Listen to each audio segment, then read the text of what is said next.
Acute myeloid leukemia (AML) in children is a rare but serious type of cancer that affects the bone marrow and blood.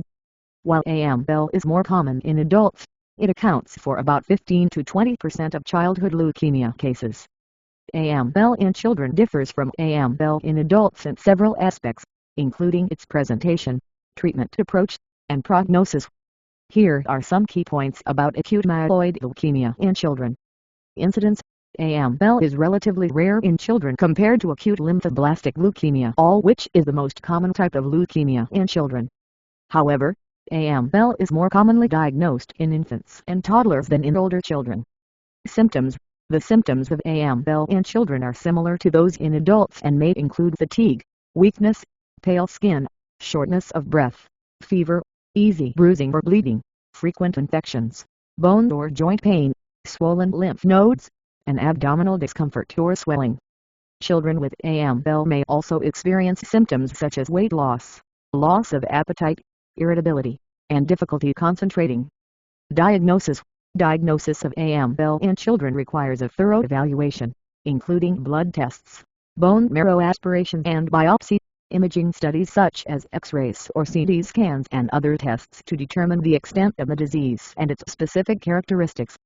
AML is classified based on the type of myeloid cells affected and other factors, which helps guide treatment decisions.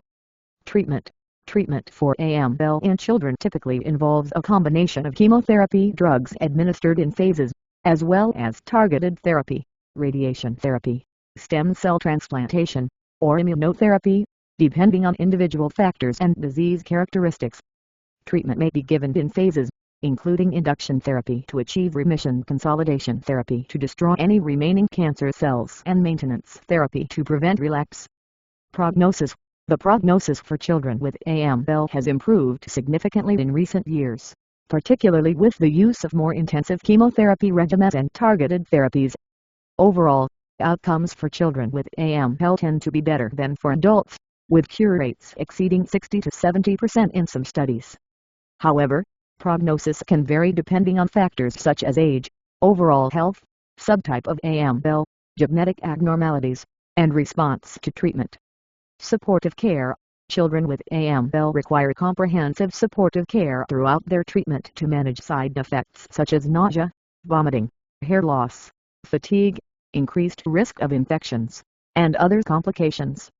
This may include supportive medications, blood transfusions, antibiotics, growth factors, and other interventions to help maintain quality of life and optimize treatment outcomes.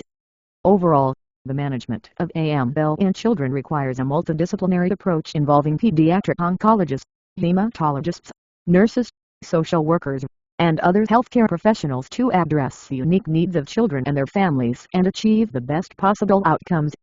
Early diagnosis and prompt initiation of treatment are crucial for improving outcomes and increasing the chances of a successful recovery.